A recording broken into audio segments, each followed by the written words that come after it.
welcome in. You're listening to Be the Man with the GOAT, the Hall of Famer, the one and only Mr. Ric Flair. How are you doing, sir? I'm great, Mr. Casio. How are you? I'm doing very well. Thanks for letting me pinch in. Our buddy Conrad Thompson, he's stuck on top of that big old high hill that he lives on, and nobody can get him any internet. How about that? Well, here's the deal.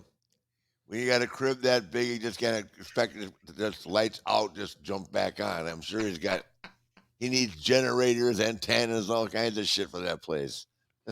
All the trucks that needed to get to his big old Conrad could not make it up the hill yesterday. That's okay. I can't believe they had that much snow. My God. Incredible. I'm here. I live about 10 minutes from him. Couldn't get to his house. That's how much snow we had. Oh, you were there too, huh? Yes, sir. Just they're right down the road. Could not, you know the mountain he lives on. Can't get up that hill. Abandoned cars. Look like a nightmare. Look like a Walking Dead episode. But we have got a lot to get to today because the world is reacting to the WOOOOO documentary on Peacock. First of all, hope you had a good Christmas, Mr. Flair. I did. Please call me Rick. You're looking good. You got it. There you go. You got it down now. Yeah, I got it down now. Great Christmas. Great. You got big plans for New Year's? No, just the same thing. I'll tell you, I'm so excited about the Michigan TCU game in Ohio State. That's New Year's to me. Come on now. New Year's is just another day, but boy, those are two great football games. You who you rooting for? Michigan. You got to go Michigan, but are you going Georgia on the other side? You know, I tell you why I'm going for Ohio State. Okay. Because I want Michigan to slap them around again. Double ass whooping in 1 year. Double ass whipping this year. It's gonna be some good games. I can't stand Ohio State. It's gonna be some great games. I even saw some of the. We'll get into it, but I saw some of the fans online wanted more Michigan stories. They were ready to go. They wanted more Michigan stories. They look good this year. I'm not kidding you, man. God darn. Well, I'm a Colts fan, so I'm a Harbaugh fan, and he's just one of the most interesting characters in the world to me. He is absolutely fascinating to watch. Jim Harbaugh? Yes, sir. And flawless as a coach, flawless in character. You never, ever hear one word about Michigan in any kind of scandal. Never. No. I mean, the Fab Five was 50 years ago, okay? Whatever transpired there, that was their deal.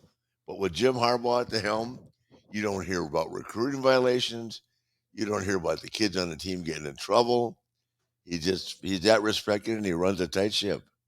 Yeah, a lot of people talked about him possibly leaving schools, and I remember hearing a story during COVID where he donated his salary back to the workers at the school. Yeah. And I thought, he's not going anywhere. That's called building respect and building rapport with everybody around you and seeing, hey, this is where I want to be for a long time.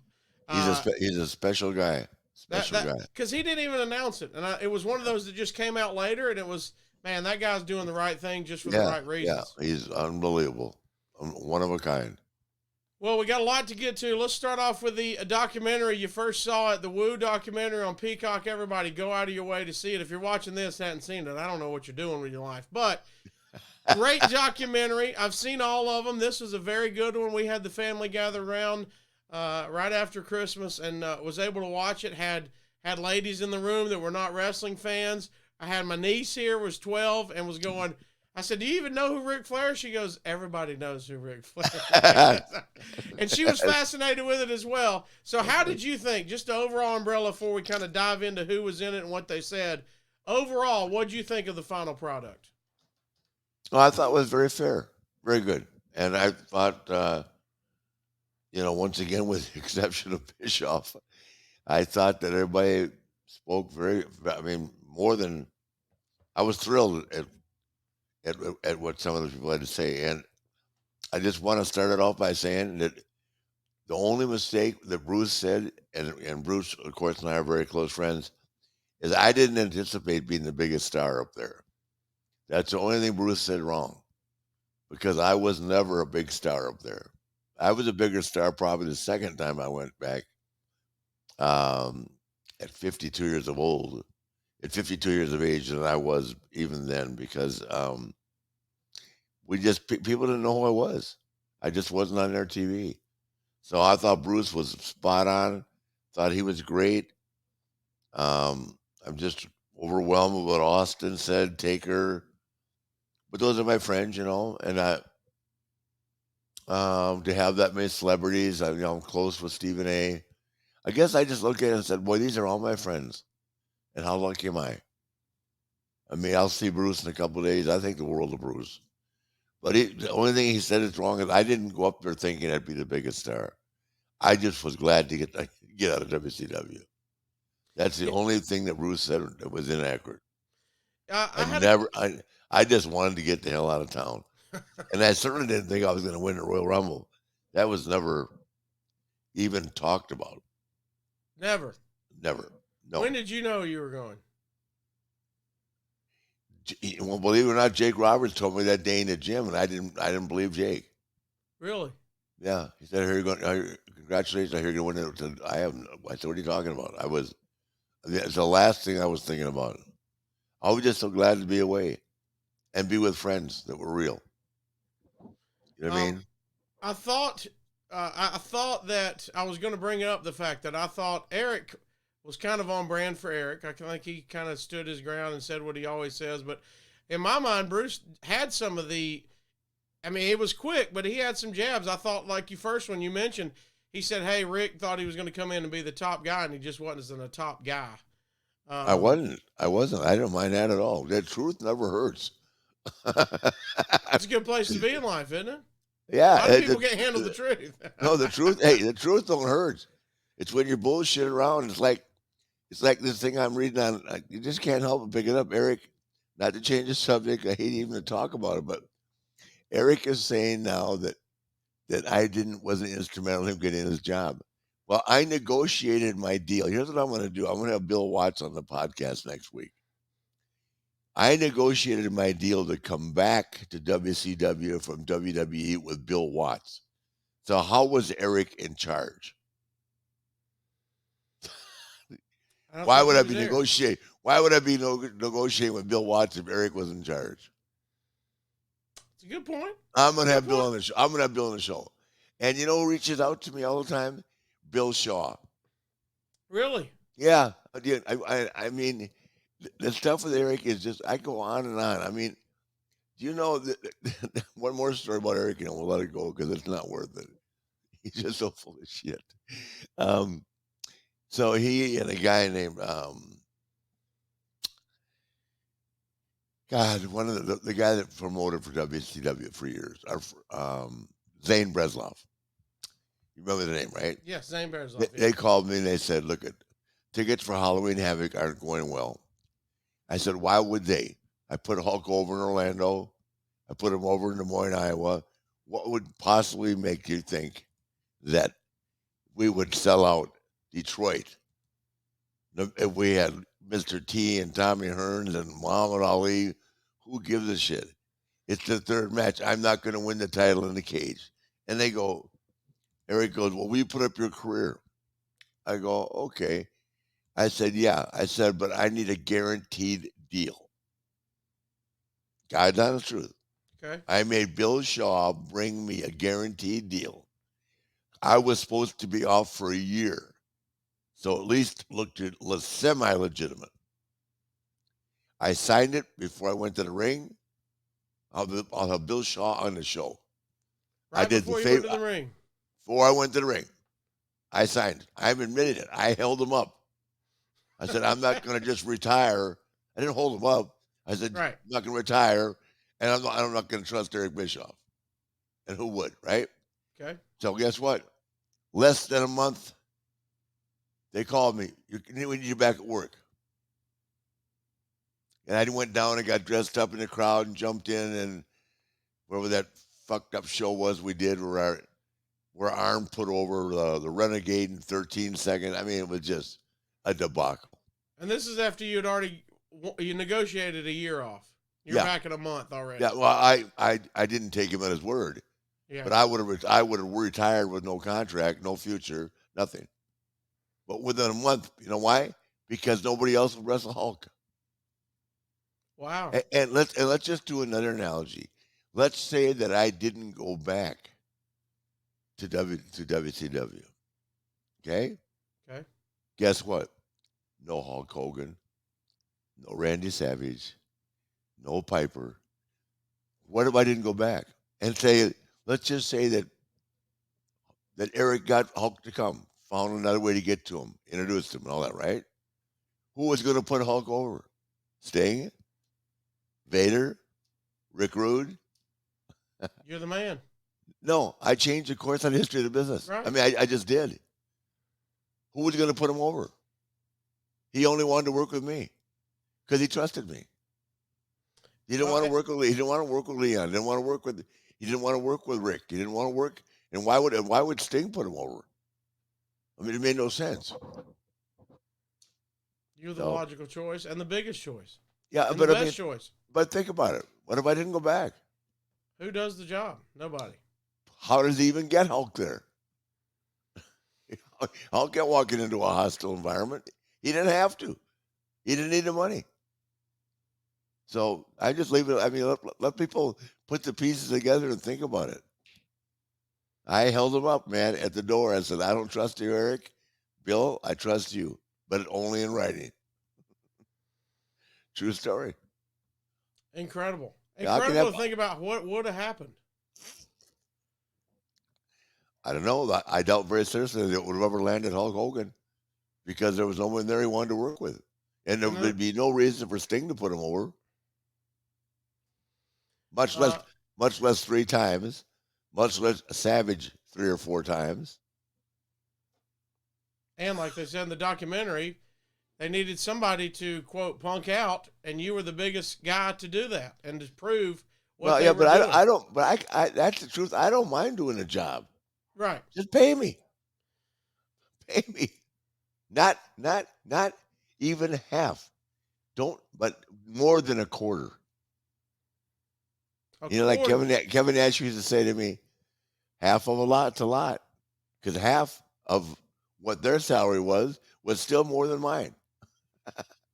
By a lot. A quarter. A quarter.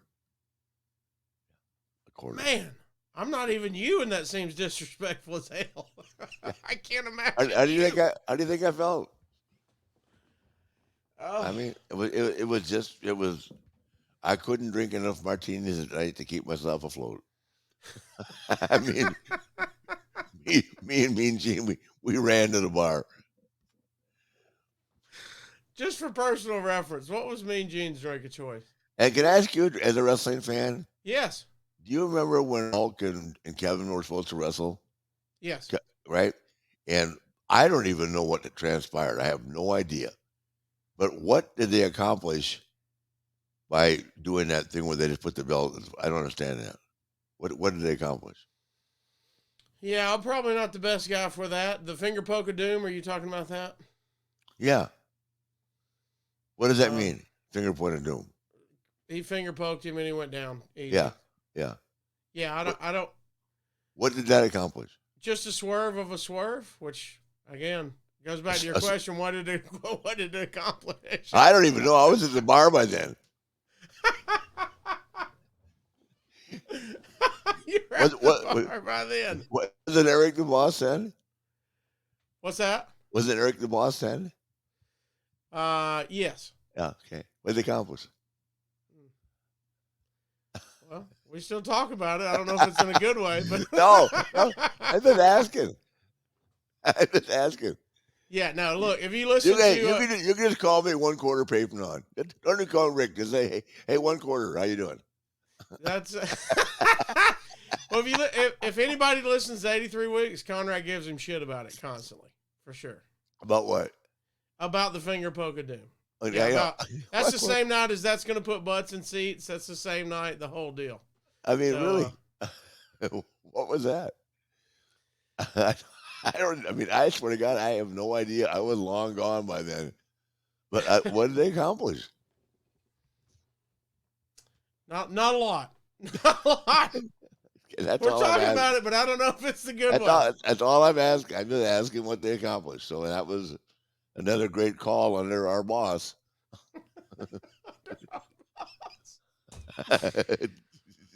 I want to take a second. Another great call you should make. Our great supporters, Camper Max, 256-320-7033. Wherever you're at, Camper Max discount is going to fit any budget, offering easy financing and extended terms. They are, look, Camper Max is a whole new family opportunity of building memories year-round. You're right here at the new year, and you want to go, hey, my New Year's resolution is to get out more, see the world, see the United States, travel, have some fun. Camper Max is the way to get that done. Camper Max, specializing in the max discounted pricing on travel trailers and fifth wheel RVs, delivered anywhere in the lower 48. That's right. From your office, your cell phone, or your couch, you can click or call and find out how easy it is to start enjoying the RVing lifestyle. How easy is it? The Camper Max discount, like I said, they're going to fit any budget, offering easy financing, extended terms. It's just too easy. Visit campermax.com or call 256-320-7033. By the way, if you're looking to purchase a full motorhome, hang in there. Our buddy Rod is working on that now. Good friend of the show. I love Rod over at Camper Max. He's always good to us, always down to hang with us. And he is ready to give, to Be the Man listeners, the max discount. So visit campermax.com. That's campermaxx.com. And check out what they can do for you. They can change your 2023 for the better. Have fun, and be sure you use the promo code Conrad, or you can tell them Ric Flair or Casio told you to call as well. But find out how easy it is to start enjoying the RVing lifestyle with Camper Max, proud sponsor of To Be the Man podcast. Hey, and something else, I just have to make this point. To this day, I am probably better friends with Hulk right now and Kevin than I ever have been. So it's got nothing to do with them. Yeah, I stay very. We don't talk every day, but Kevin and I talked in length right after his son passed away. Those are the kind of conversations that mean something. Right. What we're doing right now is just talking bullshit. Yep. And Hulk, could Hulk have been better to me in the documentary? He couldn't have said anything better, could he? No, he was incredible. Yeah, and he didn't have to do that. Kevin Nash didn't have to talk nice. And then it all just started because you watched Eric make an example. And when he goes, my team, who the fuck was your team? Jane Engel? what team did you have? Team Bischoff. Who are they? Can you just name some names? I'm at least giving names of people that I know. Bill Shaw, Jack Petrick, I met them all, Ted. Well, let's get into some of the other people while we're here. It was really good to see Barry Windham in there talking great. I just wanted to, naked on a baggage cart. Naked on a baggage cart, really? Wow, that's awesome. Really? I know you and Conrad enjoyed that one. We could get Nature's room, sometimes naked, sometimes not. I told you I watched it with my family, my beautiful wife, and you met. She said, "What's with that guy?" She said, "Think about this. To say sometimes he's naked and not means he was naked a lot." Probably. Because if I ever got naked back to my hotel room, it'd be the time. Yours is like sometimes, maybe. Sometimes I started before I got to the hotel room. Hell yeah. Why wait to get to the hotel room that nobody sees? Always good to see Barry. Have you heard any updates lately? Of course, wishing him the best. And, yeah, he got a stint. He's up and running. He's doing well. Good. That's good, man. He's hard to get a hold of. I've called him 10 times. He just doesn't answer his phone. I've got that blocked ID, but I'm going to in the next couple of weeks. He lives outside of Gainesville, I heard now, with Julie. So I'm going to drive over there and see him. But God, you talk about one of the great workers of all time. His name just gets jumped over all the time. Man, he could work. Wow.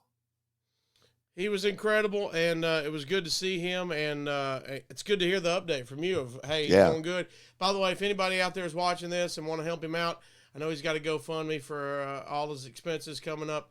Rick, you know as much as anybody, those medical expenses start piling up. You can have the best insurance in the world, you still gonna have some expenses to cover. So go find him on social media everywhere, sharing that. If a lot of people wanting to donate here at the time of season, it is the holiday season. Go find Barry Windham's social media, and you can check that out and interact with him. I personally, I know how much being around you, how much big of a other sports fan you are, and me being a gigantic sports fan, being a short stint in sports radio, to see you sit down in front of Tom Rinaldi is legendary. I mean, he is one of the preeminent voices in a sports interview. Absolutely. Talk about, did you know him going into this documentary, Rick? I had met Tom before, but I did get him to come out one night in Tampa. He came out to the fraternity house one night. He didn't come the second night. That was too much for you. But what a gentleman. What a great guy. I mean, when you think dramatic, serious, we've got to get a point across sports interview, the list starts with Tom Rinaldi. Yeah, exactly. I mean, it's a serious story when he's involved. How much of a pleasure was he to work with? I can't put into words.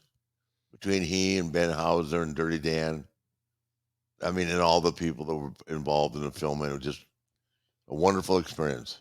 And it's funny is you put all this together and then you wait. And again, a guy like me, because I've had health issues, I go, gotta hope I live long enough to see this damn thing.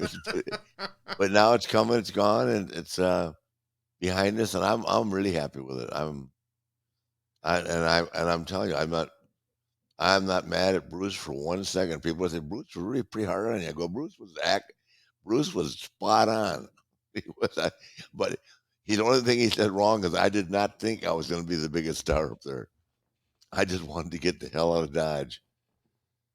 And then I wonder now, I think back on my life, what if I didn't go back?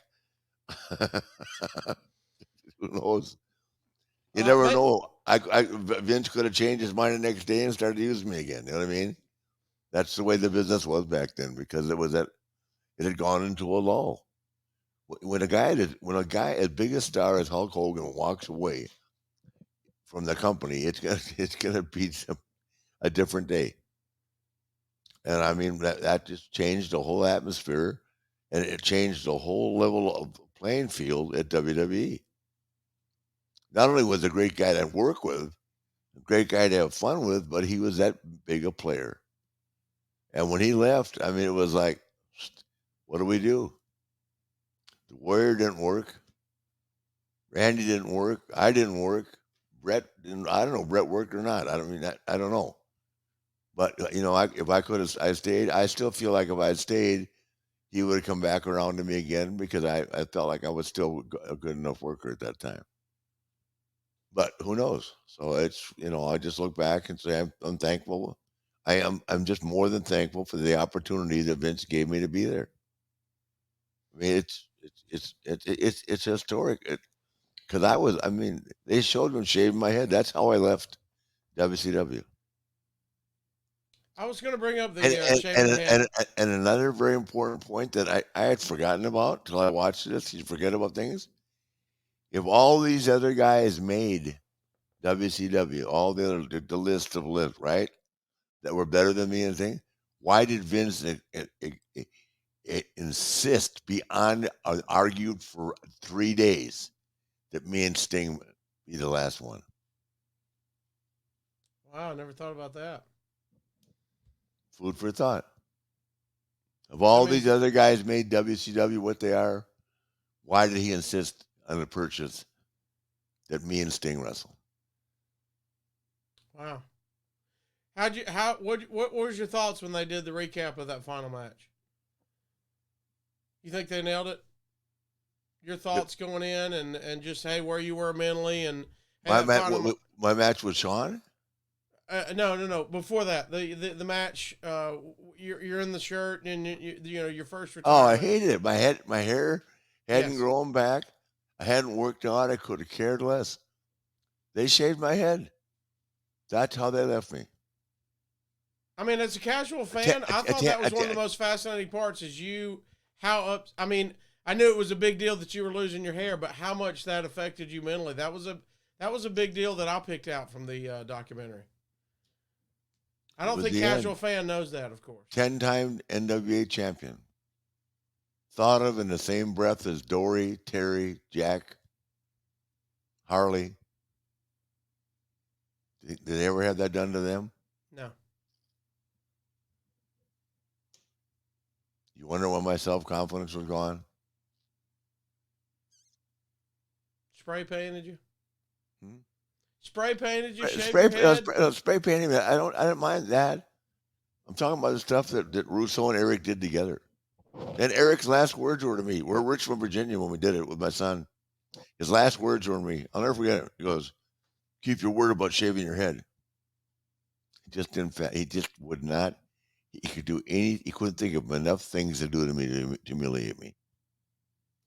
A guy that had been what 8 or 10 times the NWA champion, the real world champion, that traveled around the fucking world 365 days a year, twice on Saturday, twice on Sunday, and wrestled over 300-hour Broadways 6 years in a row.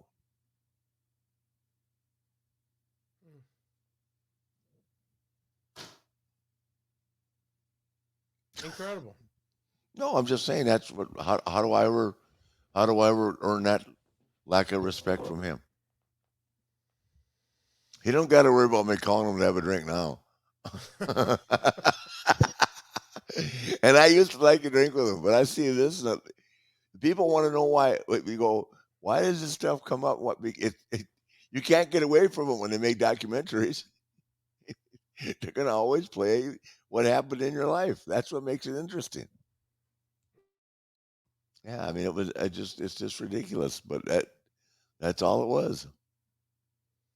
I Well, just even saw that and I went, man, what, what, what team, number one, and why make an example out of someone that didn't mean anything, according to him? do you remember turning anything down at that Huh? time?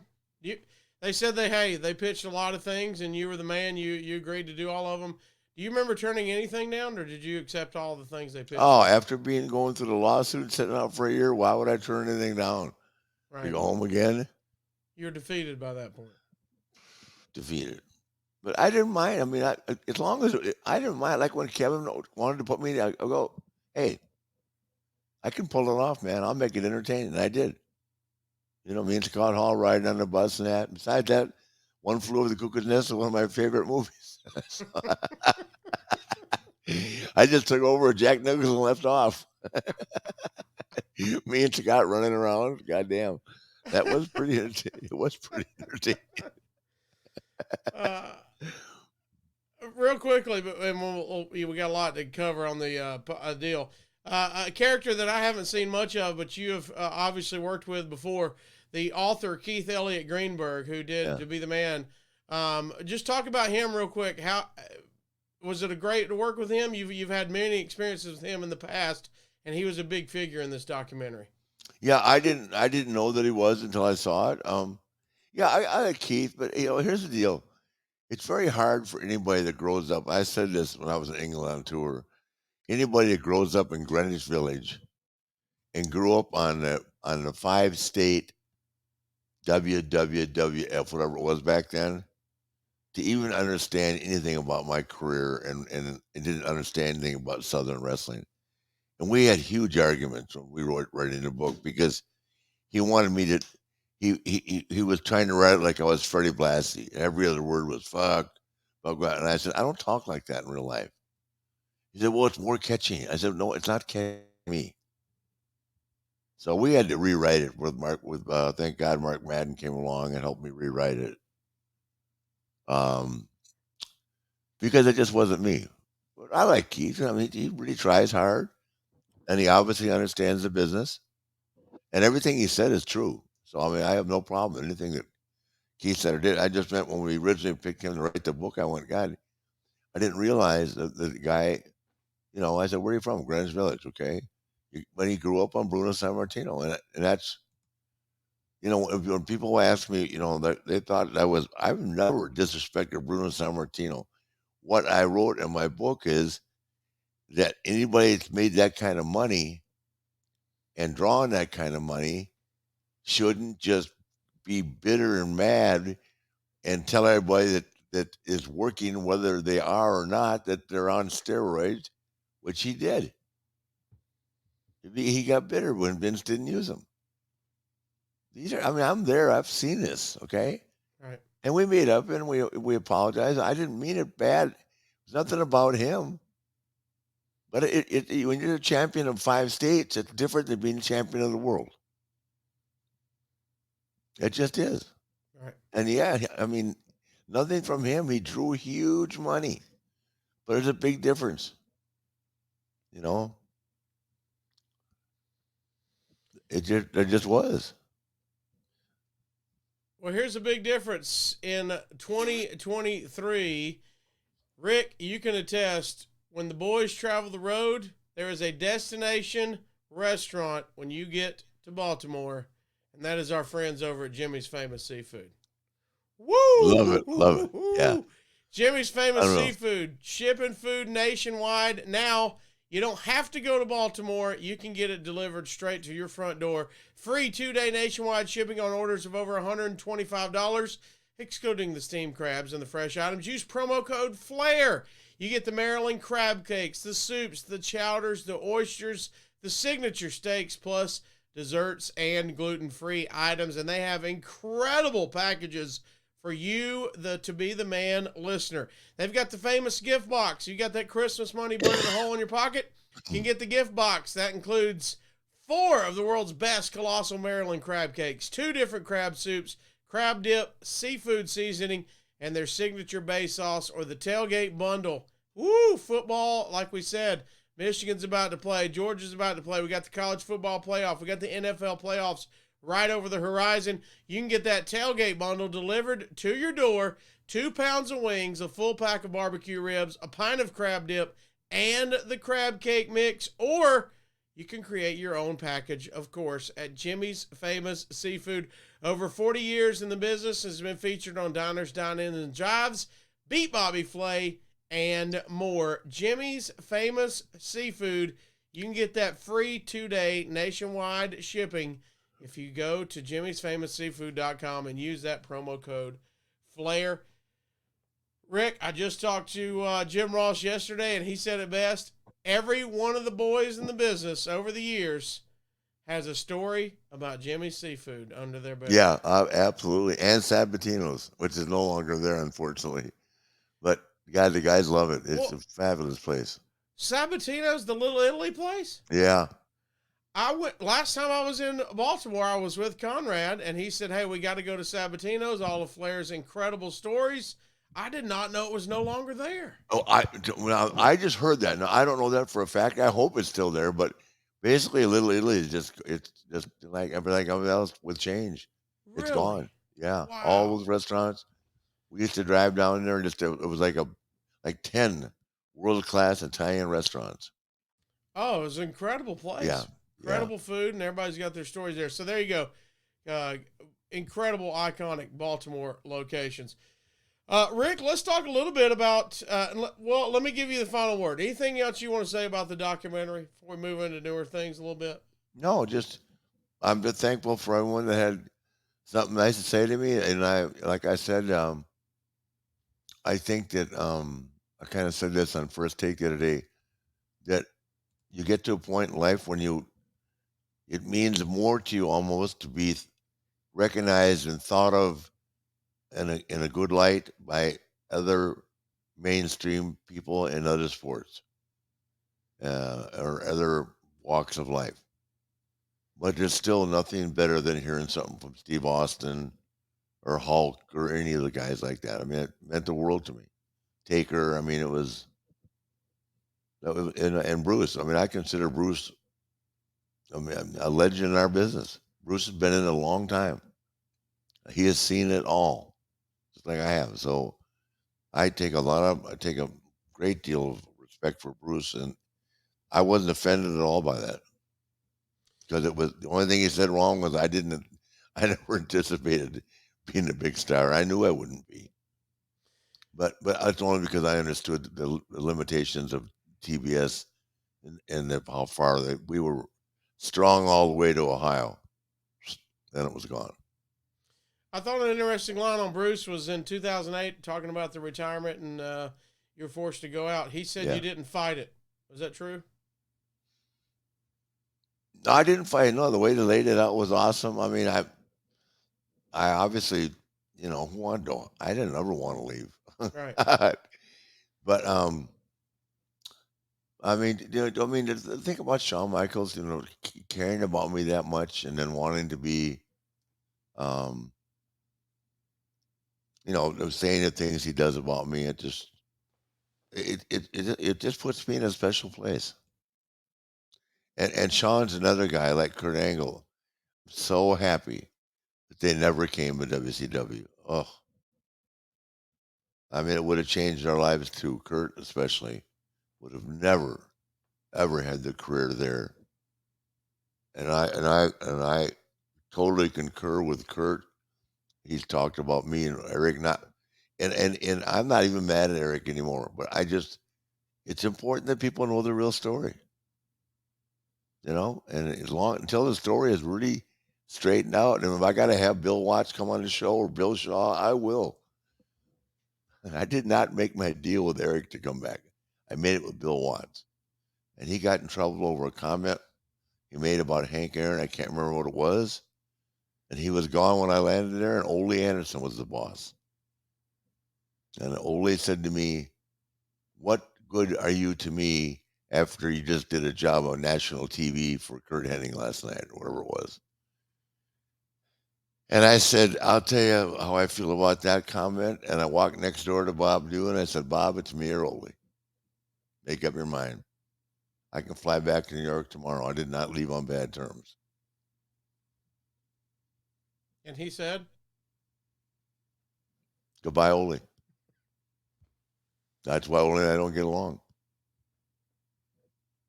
He's never gotten over it. I could give a shit. It's the truth. it was me or Ole. Yep. Well, they made their bed, and it was a good bed. Huh? I think they did right. Well, no, I'm just saying. I mean, it didn't matter whether I did a job on national TV or not. I did it on national TV. Right. And it got a rating. Guess what? WCW was so far gone. He was running WCW the way Vern was running the AWA in the 70s. I mean, really. What good? What I mean, and this had nothing to do with me. What good did it do to have Mick Foley living underground? Nothing. That wasn't my call. You know that, right? Yeah. What What was that angle called again? Where he's living underground? Yeah, remember that? Yeah. I can't remember either. But I mean, why would they have him live? I can't remember what it was, but good lord, That's where he's in a cave, living in a cave.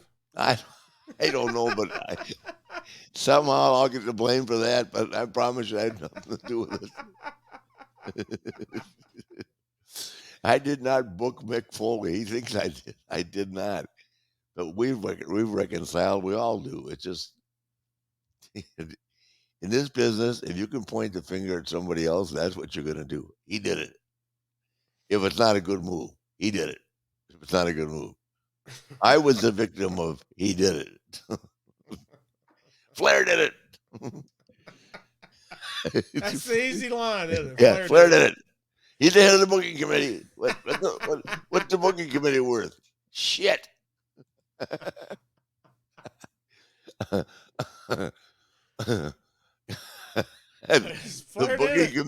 booking committee was just a rule of four dumbasses sitting in a fucking room writing down everything, trying to think of things to put on the TV that got tore up and changed the minute we walked out the door. And we just went right down to the barn rack. Got up in the morning, worked out. Who was on the committee at that time? Me, Dundee, Mike Graham, Greg Gagne, Kevin Sullivan, and me. It was fucking ridiculous. We spent all day long. Trying to figure something out, and None of it. none of it, because it didn't matter. We were just me being the head of the committee was a pivotal thing, and say, well, Flair don't like you. Oh, really? Yeah, I don't know. Flair likes you a lot. Flair has nothing to do with it. He's going to use my name. Well, Flair's not using me. Well, Flair's got nothing to do with who's using anybody. Does that make sense to you? Yes. Yeah, it just. I tearing it up as soon as you walked out. Hell yeah! God, you think we are? You really? And long after I wasn't there, they were tearing up Kevin Sullivan shit at 5:00. Why do you think Kevin went nutty? God,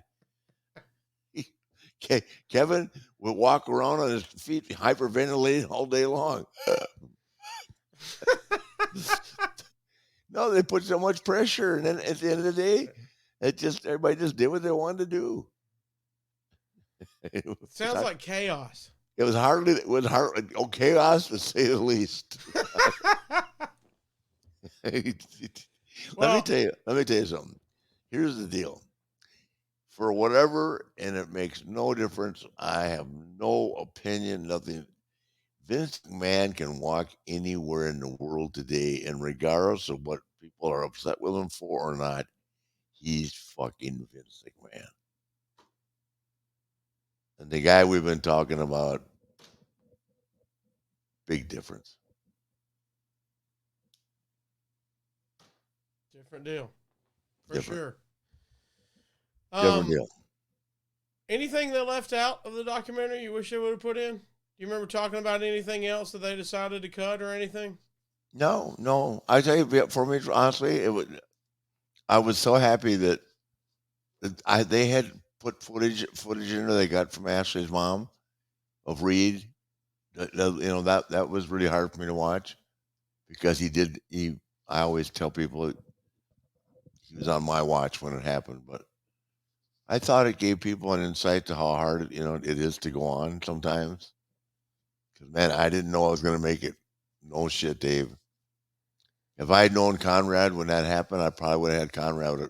He'd been in rehab with me. Brother, I hit the bottle hard. Wow. It's hard to wake up to that. So seeing that was really hard for me, but it was really accurate. I love that kid, man. We were like this. Well, you've been through a ton. You've been through more than most anybody could handle. I thought that was the fascinating point out. Like the airplane crash was kid stuff. That was but they skipped right over the airplane crash. That was just kid stuff. Rinaldi had so much to get to. He's like, you survived. Let's move on. That didn't affect me here like the other stuff. Man. Coming back, but that was kid stuff compared to dealing with Eric. Good Lord. Or Jim Hurd. A plane crash and everything getting struck by lightning was child's play compared to dealing with Eric Bischoff. Absolutely. Good Lord. Hey, Eric, why am I putting over Conan tonight? Because I told you to. Okay. That's the way it ran.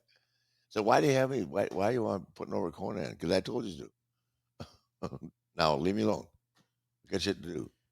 I thought it was an interesting point of the lawsuit and immediately turning it into on air storyline as well. It almost, and I'm sure you can attest to it. It almost seemed watching the documentary that it was another situation in your life where, hey, we've had a major situation happen, and I ain't even got time to process it. I have to keep moving on and figure out how to get it on, and now we're doing it as a storyline, so the lines are blurred there, real and storyline.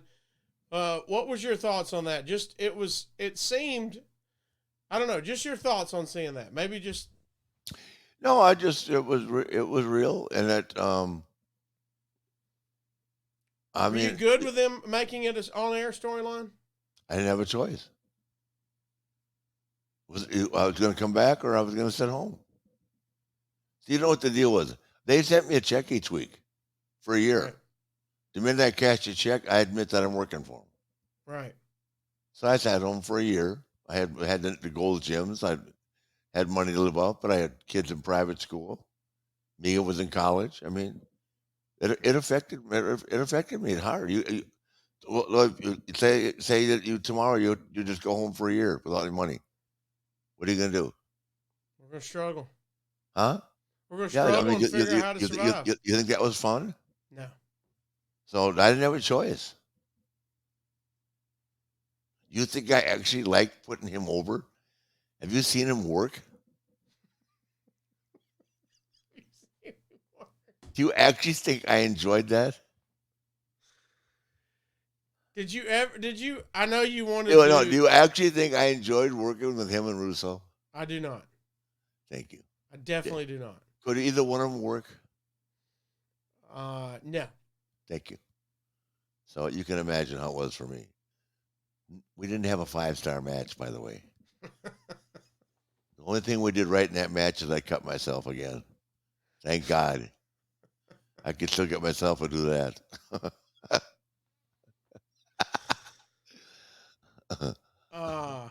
And Russo. God, I don't even know what to say about Russo. Come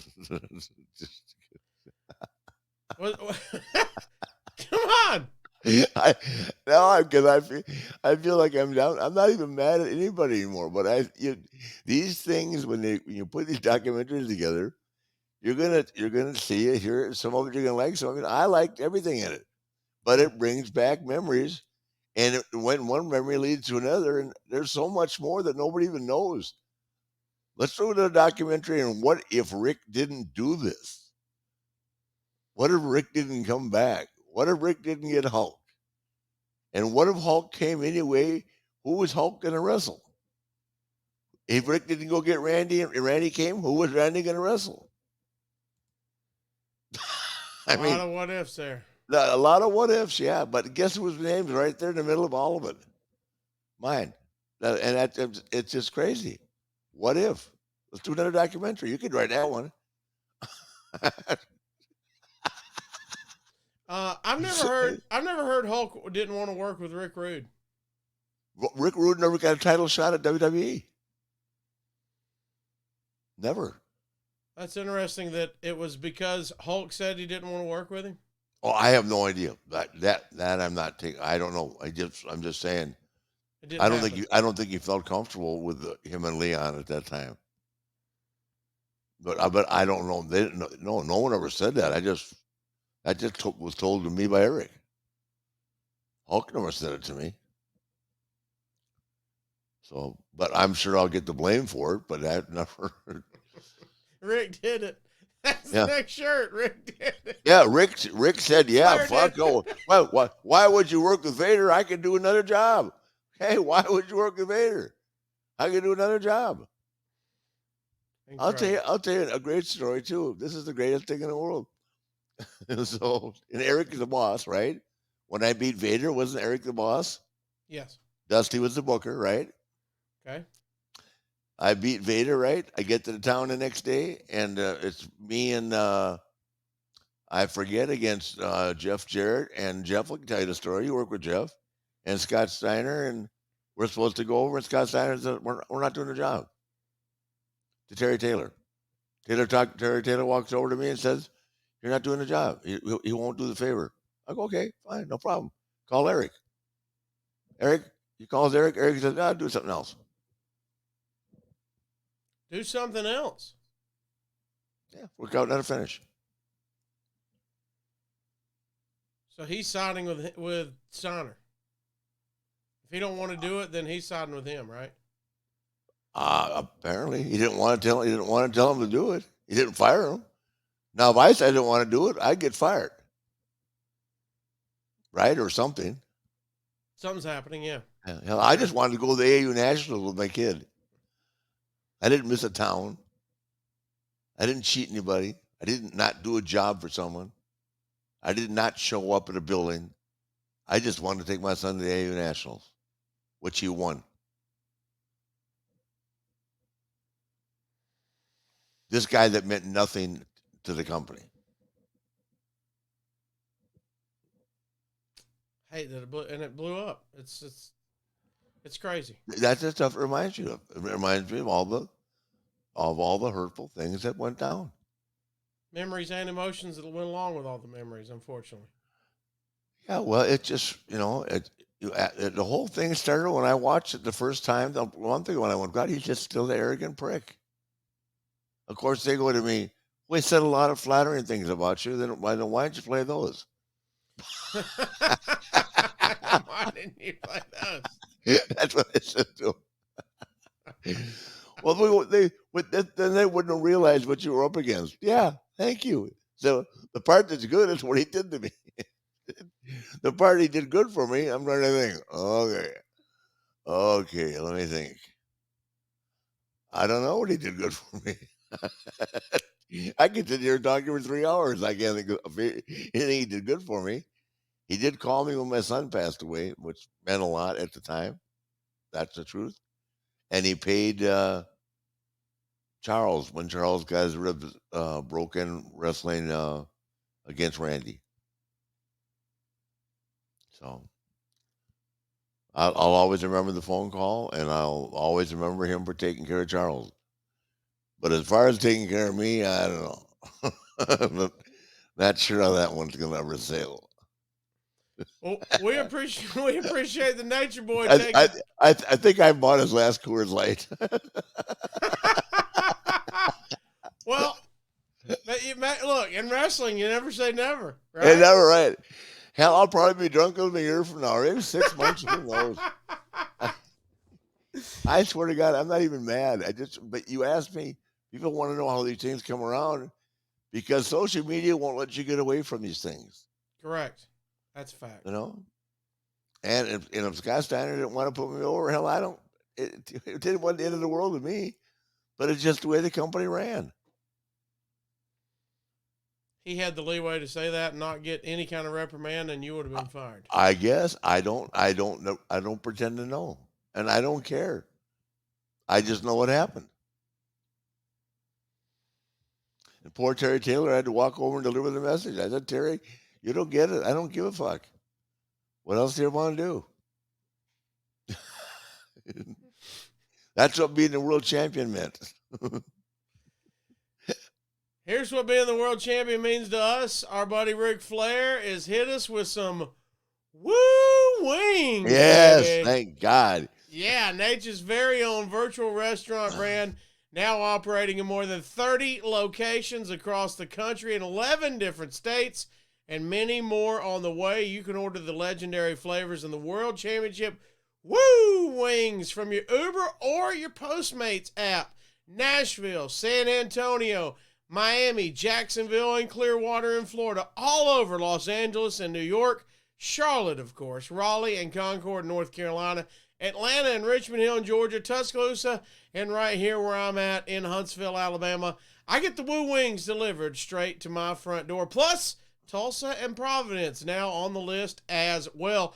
Woo Wings is a virtual brand, so it's delivery only, and the food is made by restaurant partners with an existing location who are looking to add more to their bottom line. For a complete list of current locations or to find out more about becoming one of Ric Flair's restaurant partners, visit RicFlairWings.com. And if you're in Woo Wing City, order today from the Uber Eats or Postmate app and try the only chicken wings worthy of carrying the name of the 16-time World Heavyweight Champion. And of all time, what a time. The price of chicken has gone up. Can you believe that? Come on, guys. Give me a break. You know what? Flair did it. We blame Flair for Flair that. did it. That's a chicken. You got the wing business and chicken wing prices. They knew you were in charge. You're in the game now. We got to raise the prices. Oh, my God. As soon as you get the wing business, we have a shortage and the price goes up. Flair did it. We blame Flair. Always blame Flair. Yeah. Go to Ric Flair Wings. Look on your Uber Postmate maps for Woo Wings. See how much fun it is doing my show with me? Every time I've ever been around you. I will tell you a funny story. This is my favorite Ric Flair story, being around you. Oh, God. Everybody's got one, so you jump in. I've got a few evenings, but one afternoon we're here in Huntsville, and we're at the fabulous Ruth Chris restaurant. You remember at the hotel with Conrad and the crew. You had met me a couple times.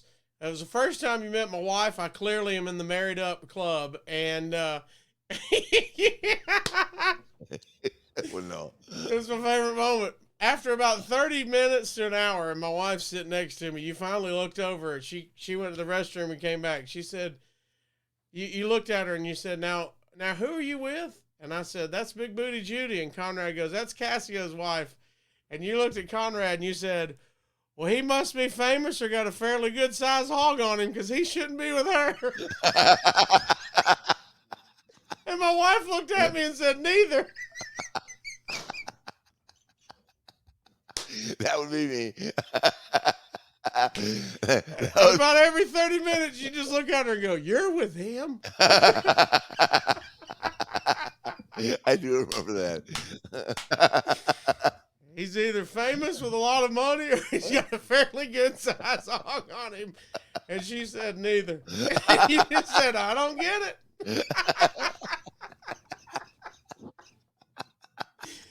That was a Ric Flair moment, and that was exactly what I wanted out of it.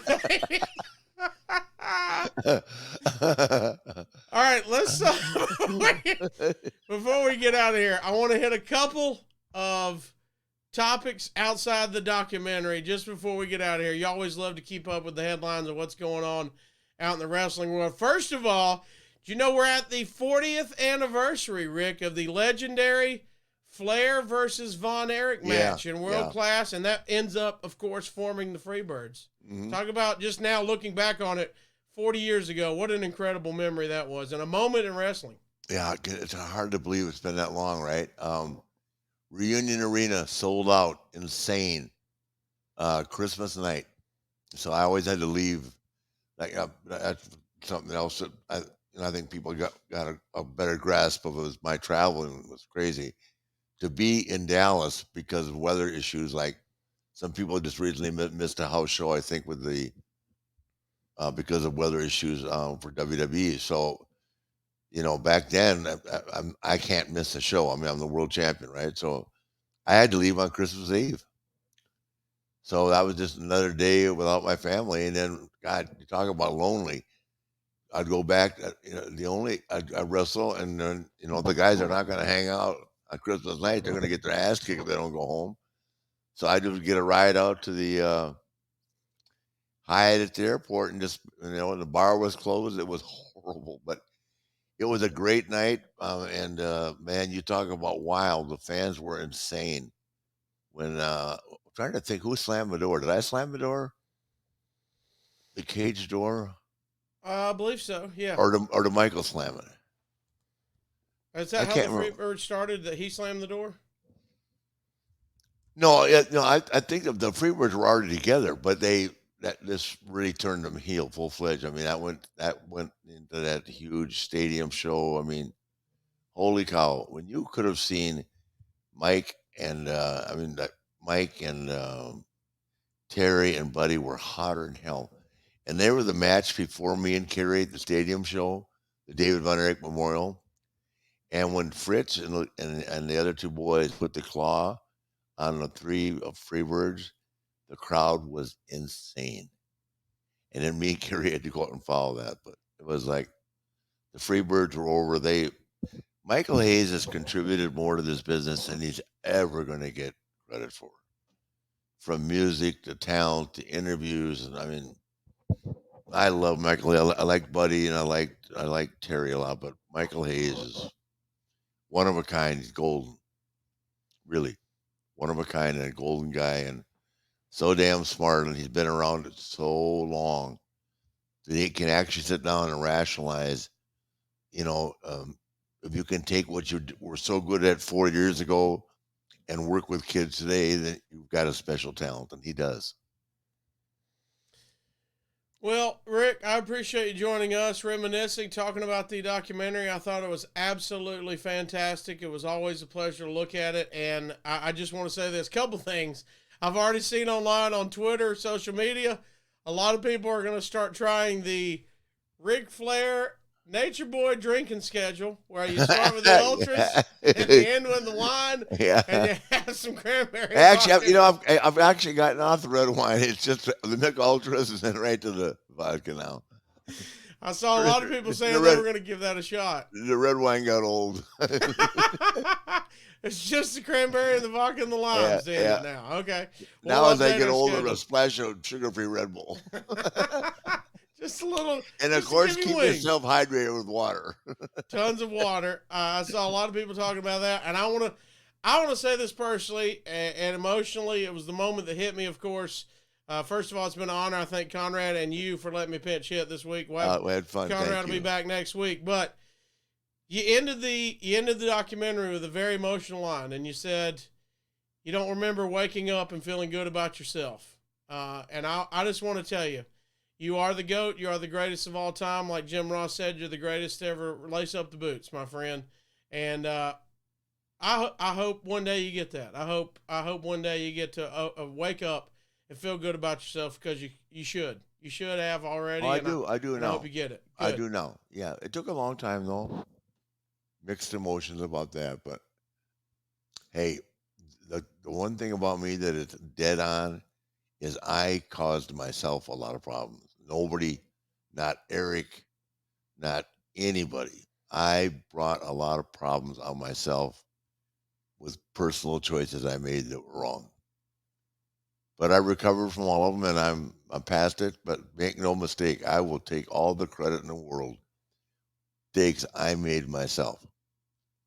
That nobody else. It's fun to talk about everybody else and what you've experienced and what hasn't worked out and that, but I think it's really important for people to look in the mirror and say, God damn it, you did this to yourself. And, you need to accept responsibility for it. And I do. But I feel good about myself now.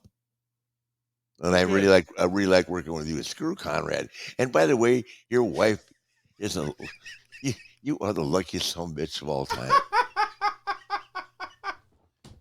Well, I can't work on the hog, but I need to work on the money in 2023. I got to get something. Well, get Conrad to write a goddamn check. Christ, he's got more money. How many banks does he own in Huntsville now? He's got all of them. He's got all of them. I know. Jesus Christ. He's out of his third goddamn Conradus now. Jesus Christ. He's going to be everywhere. Well, it's been an absolute pleasure to go 60 minutes with the GOAT. We appreciate everybody for hanging out with us and listening to us. Follow us on social media. Interact with us. Like, subscribe. Give us that 5-star rating. It's always, if it's on a 5-star, it's always 5-star with the man Ric Flair. You've been listening for Casio Kid. That is the legend Ric Flair. You've been listening to Be the Man. Woo!